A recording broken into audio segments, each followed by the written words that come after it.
1945. O mundo estava em guerra faziam quase 6 anos. No fronte europeu, a vitória já estava decretada. Há menos de 2 meses, as forças aliadas fizeram um último avanço sobre o território da Alemanha, que culminou na tomada de Berlim pelas forças soviéticas e o rendimento incondicional da Alemanha no dia 8 de maio desse mesmo ano. Embora a vitória na Europa já estivesse decretada, um último inimigo restava no Pacífico, um inimigo que jurou lutar até o último suspiro. No último ano da Segunda Guerra Mundial, os Estados Unidos já estavam se preparando para uma invasão às ilhas do Japão. E ambos os países sabiam que, caso isso acontecesse, muitas vidas seriam perdidas. Mas os Estados Unidos tinham uma carta na manga. Desde 1942, um projeto chamado Projeto Manhattan trabalhava contra o relógio para desenvolver bombas nucleares. Faz sentido durante uma guerra um país querer desenvolver armamentos cada vez mais potentes. Mas por que exatamente bombas nucleares? Para responder isso, nós voltamos a 1939, o ano em que Albert Einstein e Leo Szilard enviaram em conjunto uma carta para o então presidente americano Franklin Roosevelt.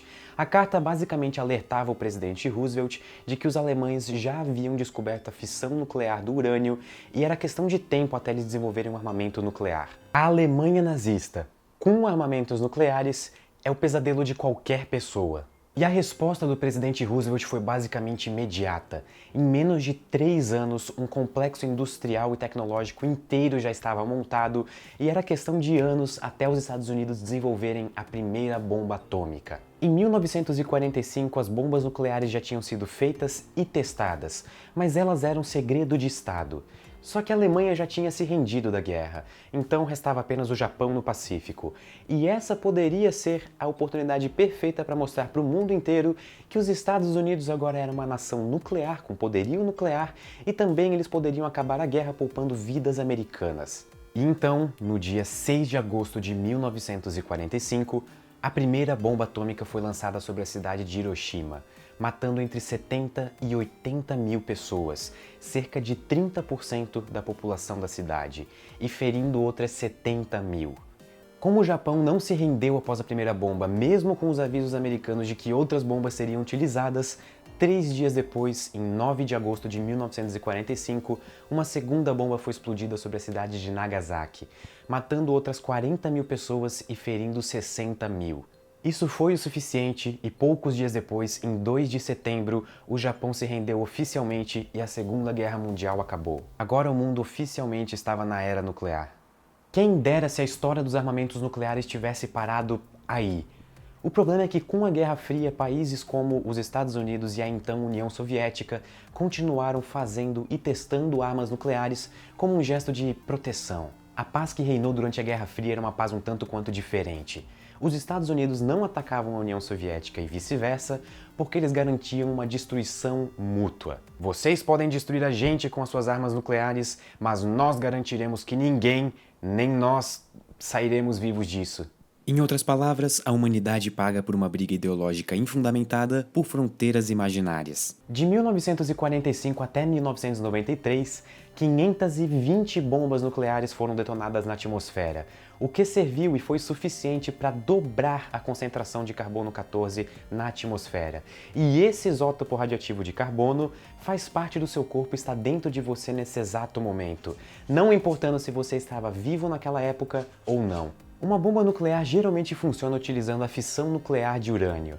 Nesse processo, um nêutron é jogado contra um átomo de urânio 235 e, como resultado, ele libera outros 2 átomos, um átomo de criptônio, um átomo de bário e 3 nêutrons. E se você somar a massa do criptônio com a massa do bário com a massa dos 3 nêutrons gerados, essa massa é menor do que a massa inicial do urânio 235.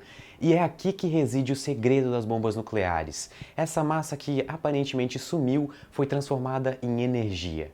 E agora esses 3 nêutrons gerados podem ser bombardeados em outros 3 átomos de urânio 235, que por sua vez vão liberar mais 3 nêutrons cada um, que vão poder colidir com outros 9 átomos de urânio 235 e depois 27 átomos e assim vai. E essa é chamada reação em cadeia, e esse é o princípio de funcionamento de uma bomba nuclear. Só que quando uma bomba nuclear é detonada na atmosfera, como um efeito secundário, alguns desses nêutrons se unem e são capturados por átomos de nitrogênio, que, por sua vez, viram carbono 14. Eu sei que isso é bastante informação, mas o importante aqui é saber que uma vez que o carbono 14 é liberado na atmosfera, ele pode se ligar com outros 2 átomos de oxigênio, formando o nosso tão conhecido dióxido de carbono, o CO2.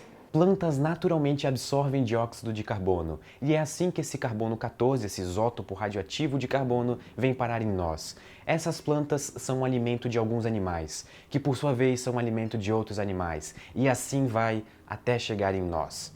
O aumento na concentração de carbono 14 por causa dos testes nucleares na atmosfera foi tão expressiva que nós podemos fazer datação por carbono em pessoas que estavam vivas ou nasceram depois de 1963, com precisão de ano, não anos. E é por causa desses 30 anos de explosões nucleares na atmosfera que esse método de datação por carbono começou a funcionar e vai continuar funcionando até 2030, que é o ano em que a gente estima que a concentração de carbono 14 na atmosfera vai voltar a ser o que era antes. Você possui átomos gerados em explosões nucleares há 70 anos dentro de você agora mesmo.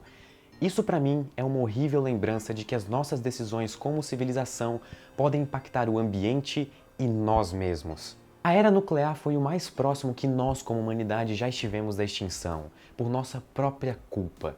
E os nossos avós, os nossos pais e os nossos filhos vão viver com as cicatrizes deixadas pelos anos mais incoerentes já vividos pela humanidade. Até a próxima. Muito obrigado a todo mundo que apoiou e assinou o projeto do Ciência Todo Dia no Catarse. Vocês tornaram esse vídeo possível.